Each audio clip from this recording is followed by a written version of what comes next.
ఆంధ్రప్రదేశ్ రాష్ట్రంలో ప్రజలు సుఖ సంతోషాలతో విరాజిల్లుతూ ఉన్నారు. ముఖ్యంగా ఎందుకంటే, మాజీ ముఖ్యమంత్రి వైఎస్ఆర్‌సీపీ పార్టీ అధినేత జగన్మోహన్ రెడ్డి గారు అధికారంలో నుంచి దిగిపోయాడు కాబట్టి.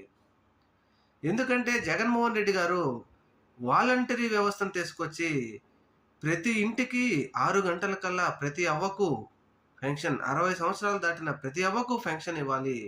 ఆ ఇంటిలో ఎవరైనా 60 సంవత్సరాలు దాటిన వారు ఉన్నారా అని చెప్పి ప్రతి 50 ఇళ్లకు ఒక వాలంటరీ వ్యవస్థను తీసుకొచ్చి ప్రజల వద్దకే పాలనను తీసుకొచ్చిన జగన్మోహన్ రెడ్డి గారు ఆయనను వద్దనుకున్న ఆంధ్రప్రదేశ్ రాష్ట్ర ప్రజలకు ఇప్పుడు సరిగ్గా న్యాయమే జరుగుతా ఉంది. ఎందుకంటే ఒక పెన్షన్ కోసం 60 సంవత్సరాలు నిండిన ముసలి అవ్వ చెవులకు ఉన్న పోగులమ్మి 10,000 డబ్బులిస్తే నేను పెన్షన్ పెడతాను అని అన్నాడంటే పరిపాలన భేష్ సూపర్ అని ఇప్పుడు పెద్ద ఎత్తున ఆంధ్రప్రదేశ్ రాష్ట్రంలోని ప్రజలు కూడా సంతోషాన్ని వ్యక్తం చేస్తూ ఉన్నారు.